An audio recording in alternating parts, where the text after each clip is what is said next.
Hello mga kol, welcome back na naman dito sa ating YouTube channel. For today's video mga kol, ipakita natin yung ating top of the line sa DE64W. Ito yung ating Suzuki Every Wagon Smiley Edition. 4x4 Loro K6 engine, 660cc, 64 horsepower, naka-turbo. So check natin mga kol, then tapusin natin yung video para malaman natin kung magkano ang presyo sa ganitong setup. Makita natin dito mga kol, yung kulay ng ating unit is black and pearl white, naka 3-layer headlight. Tapos makita natin dito yung ating fog lamps, meron siyang chrome na housing dito, naka steel bumper. Ito naman yung ating smiley grills. Ito yung design ng mga smiley grills na mga unit. Dito naman mga kol, makita natin naglagay tayo ng fender 13 inches, brand new mags and brand new tire, semi outer. Tapos dito naglagay tayo ng chrome side mirror with lights. Kung makita natin sa kulay natin mga kol, two-tone black yung itaas natin, din dito sa pinababa is pearl white. Double power slide yung unit natin mga kol. So try natin yung remote niya. Right side, ito yung power slide natin, functional. So close natin.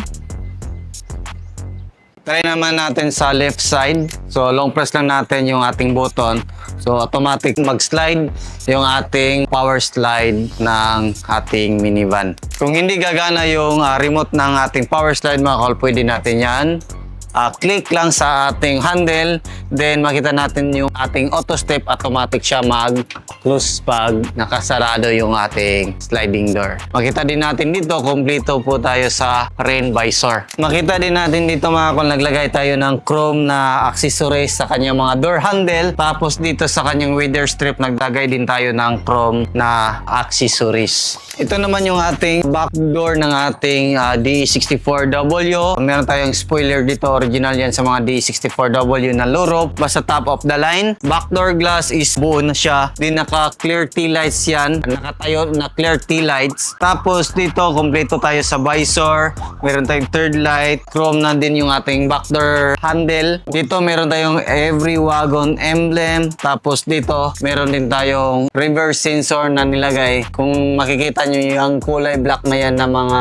bilog, yan yung reverse sensor natin. Naglagay din tayo ng stipboard dito. Tapos naglagay din tayo ng plate holder para hindi mabin yung plaka natin. Open naman natin yung back door natin. Dito sa loob kol, naglagay tayo ng brand new matting. Tapos naglagay tayo ng dalawang box or storage box na pwede natin upuan, magkasya yung dalawang tao. Depende sa laki. So, ito naman yung upuan natin. So, kung 5'4" height or mga bata, kasyang-kasya po dito sa likuran natin. Depende sa laki. Makita din natin dito sa ceiling natin is brand new black felt yung ginamit. Sa mga DE64W mga kol is naka-plastic cover. So, meron siya nakaabang na lagayan ng speaker dito. Ito naman yung upuan natin mga kol. Captain seat, meron siyang headrest, meron siyang armrest with cup holder. Pwede din natin yan i-unfold kasi yung tatlong tao dito, depende sa laki. Pero pag dalawang tao, napakaluwang po yung upuan natin. Kagandahan sa mga DE64W mga kol, kasi pwede natin yan i-move forward, then pwede natin i-move atras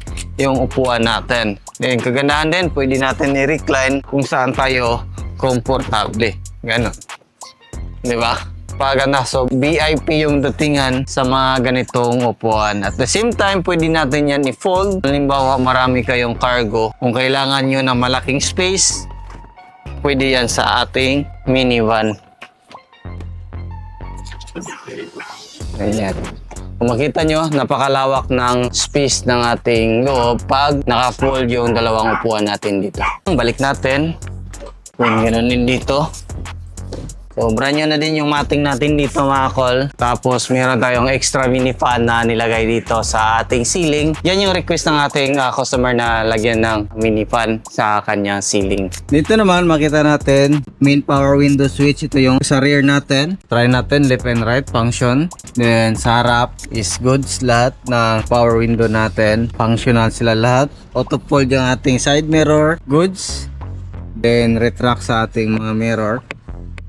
Pag tutunog na yan, ibig sabihin is naka full adjust na yung ating power mirror. Makita din natin dito, brand new na yung cover natin sa ating minivan. Lahat ng mga D64W na minivan is nilagyan natin dito. So binagawa natin kasi kadalasan is may manipis na. Dito, yung ating seat cover is bago, black and white yung combination ng ating client.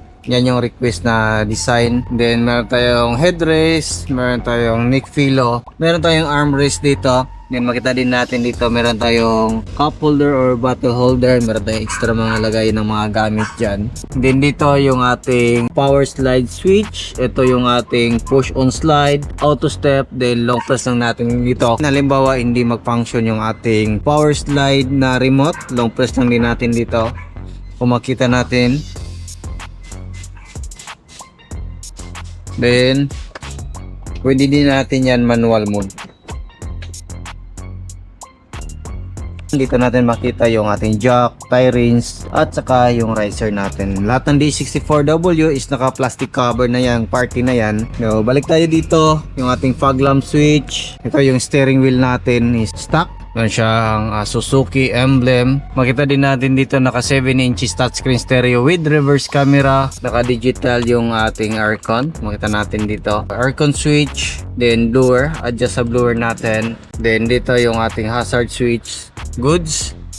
Makita natin dito yung ating cluster panel. Indicator sa auto step, check engine, power steering indicator, parking brake indicator, battery and oil indicator, gas indicator. Dito yung RPM, speedometer reading. Then ito yung indicator sa shifter natin. Pwede natin lang reverse. Then park. Yan. Dito naman na side is yung ating signal light. Patayin natin yung ating hazard signal light. Then ito naman yung park light natin, headlight, and high beam. Ito yung high beam natin. Dito sa left side natin makita yung ating wiper blade. Tapos washer, goods, function lahat. Then naglagay tayo ng digital temperature gauge dito para may monitoring tayo sa temperature ng ating makina. Kung makita natin dito mga kol, yung dashboard natin is back to original yung kulay natin para hindi siya masakit sa mata. Kompleto tayo sa sun visor, left and right, ilaw dito.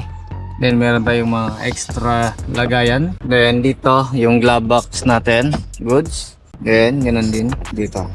Makita din natin dito mga kol yung ating accelerator pedal, brake pedal, din yung ating parking brake pedal. So start natin yung makina natin mga kol.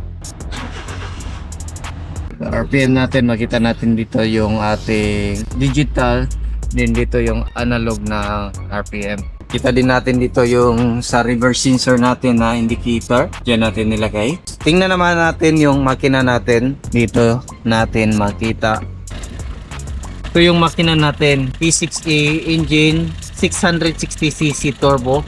4-speed automatic transmission. So, kagandahan nito mga kol is napakabilis sa takbuhan. Kahit bagyo, walang problema iakyat sa bagyo. Yung mga ganitong makina kasi malakas ito sa akyatan. Proven and tested na natin ito mga kol kasi ilang beses na tayo dumaan sa Baguio. Siguro pang 4 na yata tayo or 3 beses na tayo umakyat sa Baguio. So turbo, dito makita natin yung ignition coil natin, yung ating injector, PCV valve. Dito tayo mag-refill ng ating engine oil. Tapos check natin sa kabilang side natin. Makita natin napakaganda ng kulay ng ating minivan mga kol.